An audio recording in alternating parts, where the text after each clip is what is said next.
Hello, you two. Welcome back to the class. How are you feeling today? I'm feeling great. And by the way, new update. Today, Fat Gus did a backflip in the air.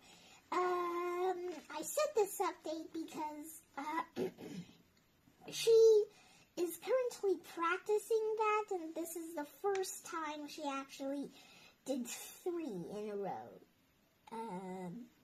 Okay, wow. That's pretty impressive. That's impressive. Yep. Yes. And there's also one more thing. Okay. Here, my silkworms have, there's also 4 of them. There's also 4 of them in the enclosure right now. I can't show you. It is mainly It's okay. due to the.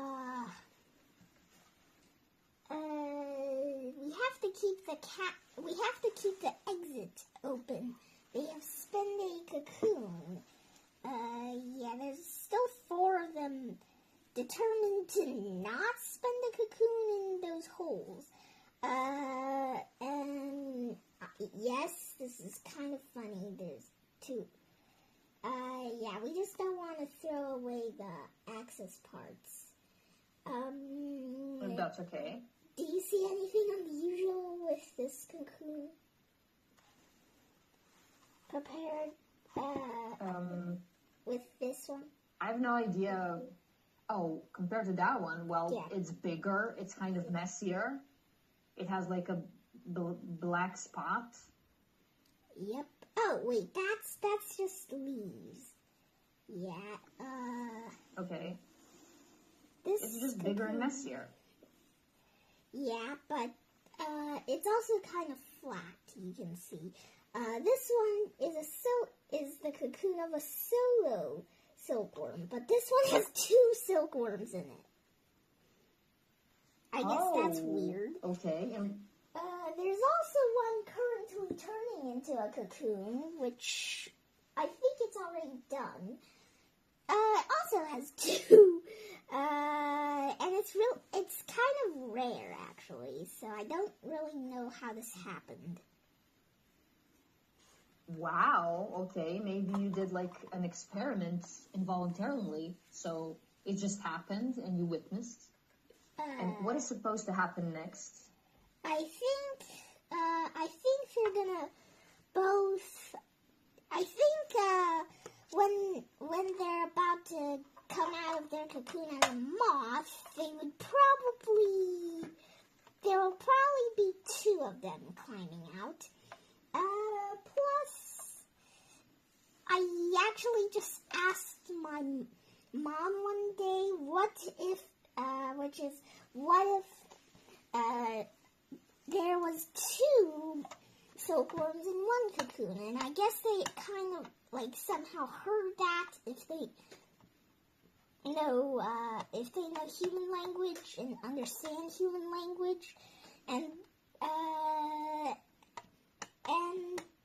because of that reason, they worked together and put themselves in 1 cocoon. Wow. Yeah. I also found out Okay. something, is that Hmm. the silkworms, they don't really have an idea, which means they are not like we humans, we think. For example, Yes. first we think we want to make a cocoon on this place, which is on the 2nd floor. Then, when we are almost done, we move to the 2nd place. That's basically what's going on with the silkworms these days. They have this problem where they always change their minds. Okay. Yeah. I also Wow. found out that they don't think the hole is actually made for cocoons. Even though some of them were making cocoons in the first floor, the floor on the top, which is the little caves on the top of the first caves, no one used it. And one tried to use it, Okay. then changed their mind. Then changed its mind,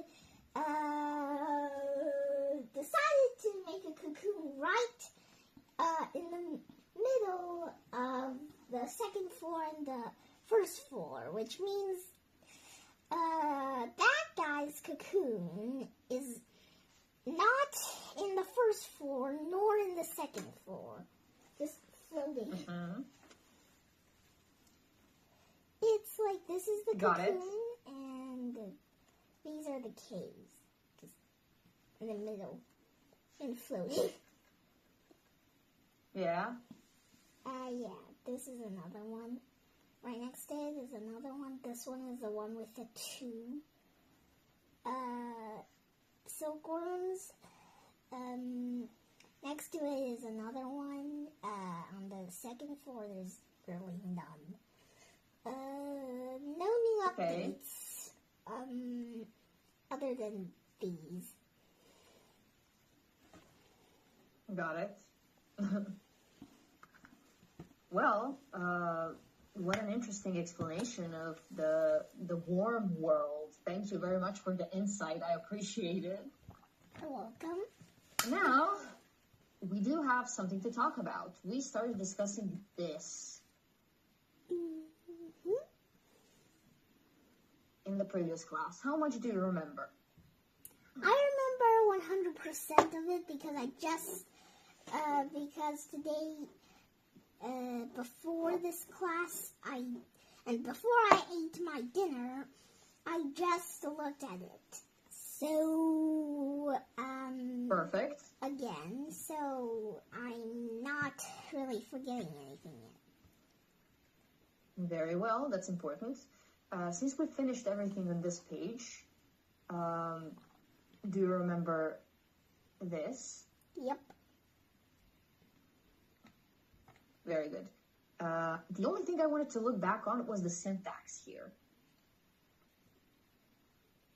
Okay. We have the word otherwise.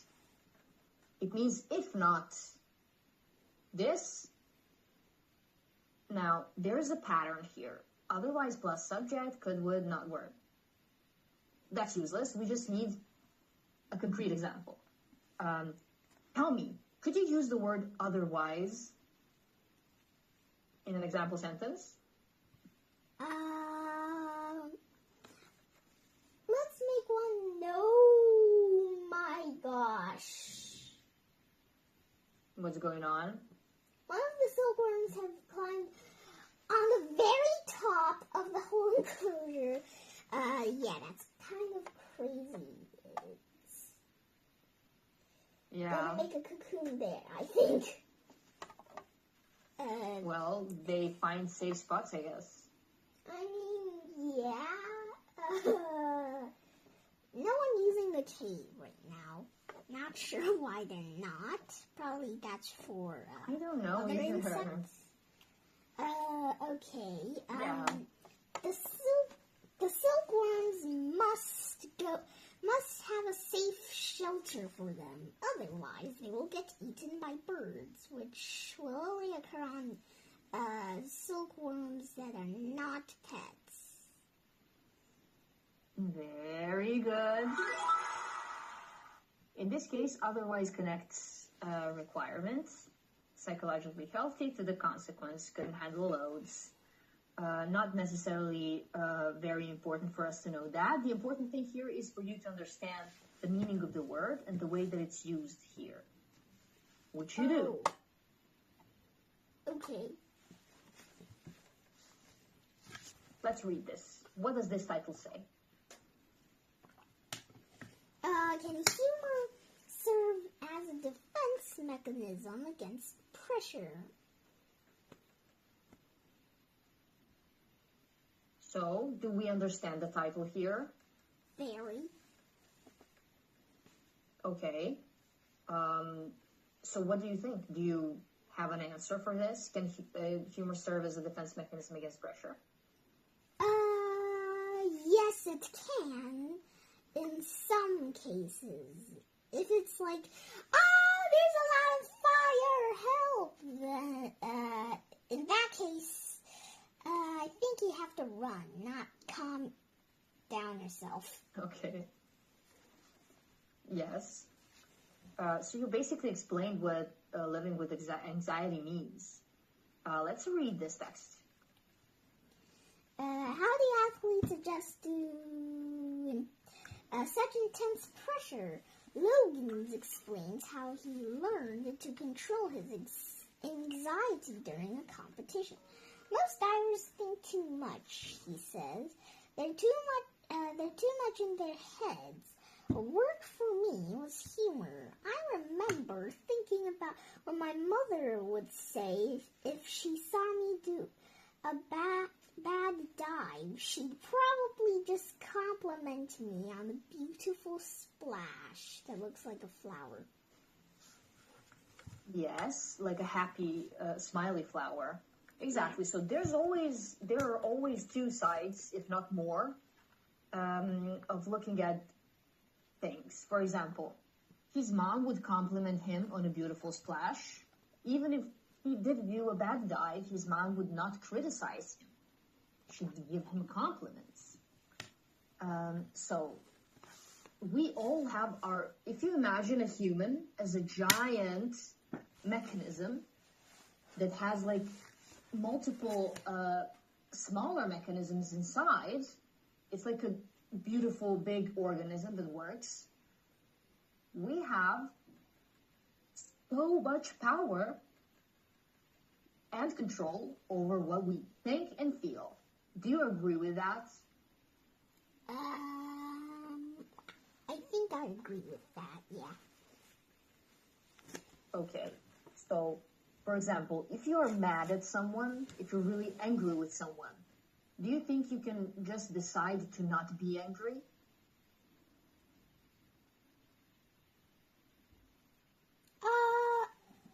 Well, I think you can sometimes. Okay. You can also not. I think it's mostly you're not gonna do it. You're not gonna make yourself happy since you are mad with that guy. Mm-hmm. Yeah, exactly.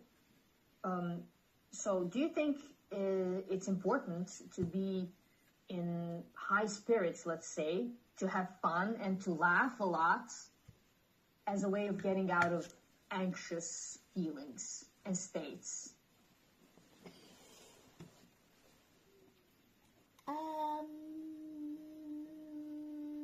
Okay. Do you think that you can give me an example? How would this play out in real life? If someone was very anxious and that someone is an athlete, what do they do? They will be very nervous. I think they will be very nervous and either mess up or just never really got into a race or something. Yes. Very well. I remember in my life, often I used humor as a way out of difficult situations. Even sometimes I used it when it was not very appropriate to laugh. For example, there is a phenomenon in the world, and that is that, do you know what a funeral is?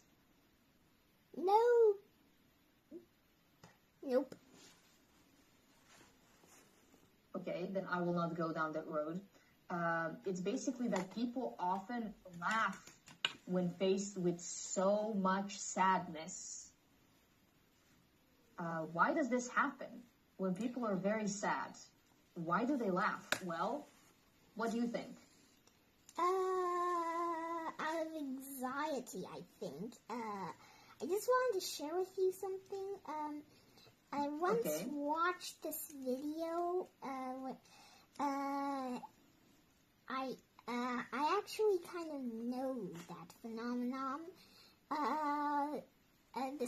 That video told me this story.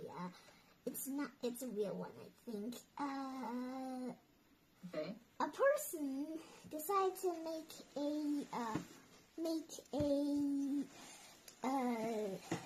a science project and wants to see what people will react to the same things. There was putting your hand into an unknown box, maybe full of disgusting things. Oh yeah. But none of them actually had a very, very, very similar. The people he tested on didn't really have the such similar expressions, and for this reason, he made a lot of more things to test on. One of them included he holds a white rat on one hand and a knife on the other hand, and it told the person being tested to kill the rat, which is kind of disturbing, really.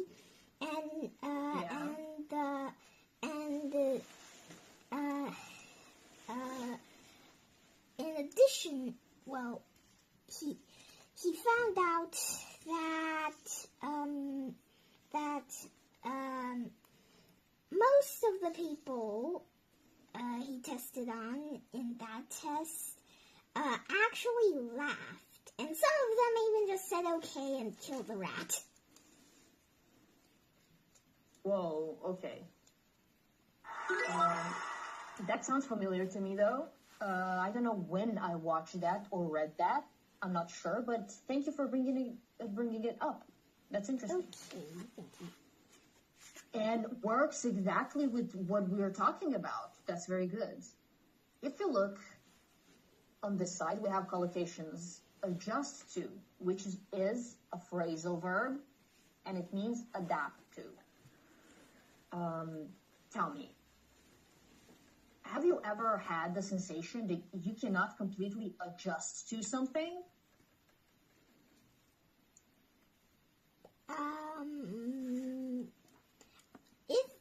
Even if I did have one of that things that occurred to me, I don't think I'll remember, since that pretty much just happened in the first grade. I still don't know why I did not get my eyes filled with tears and get my nose all stuffy when I went to school on the first day. I was just literally okay, just not smiling and stuff. That I think that's due to you just can't be so relaxing all the time in school, since you have to study. As you know, studying needs someone to be strict and focused, I guess. Yes. Very good. I wanted to point out one thing. I think everyone who goes to first grade, and on the first day of first grade in school, everyone feels really weird and strange, and everyone needs some time to adjust to something. Yeah. Yeah, so that's pretty normal. Good example, though. What about the word compliment? Compliment? A compliment means to let someone be happy by saying the good things on them. Or just complimenting them.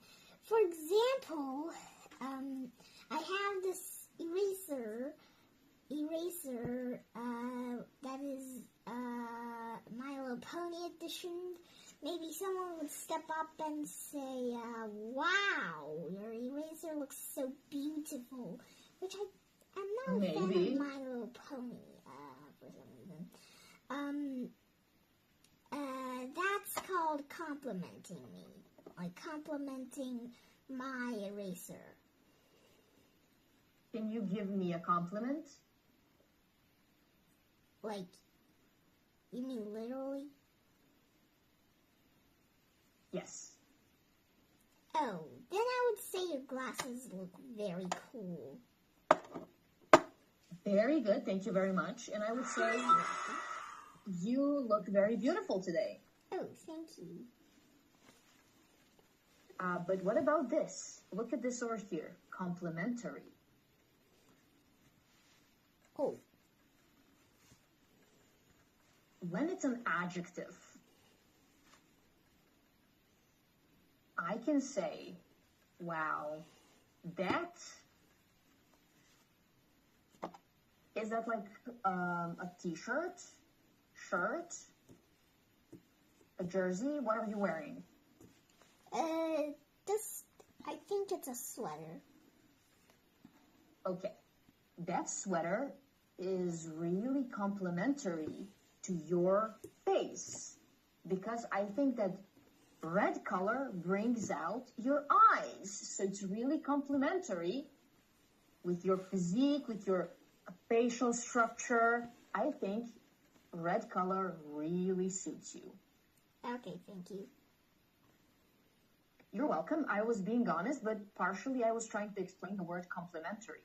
Complimentary is literally when something, you are praising someone or someone is praising you, just like I did. Oh. I was being very complimentary.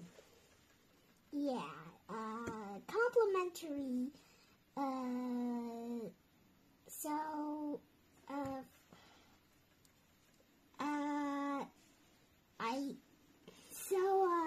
I think, what you mean is, complimentary is when you compliment someone and praising them. For instance, oh dear. Oh boy. What's going on?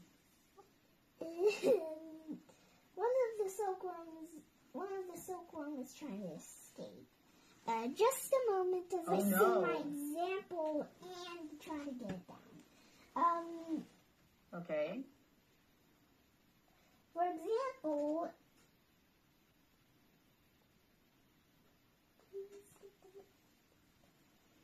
if someone was, oh dear. If someone was saying, wow, your shirt looks really suiting with you. I think I would like to see your shirt in 24 hours without getting bored. You're just so beautiful in that shirt. That means you're being complimentary. That person. Very good. Yes, exactly. When someone is complimentary, they are saying nice or positive things about someone. But there's also another meaning when something is free or given at no cost.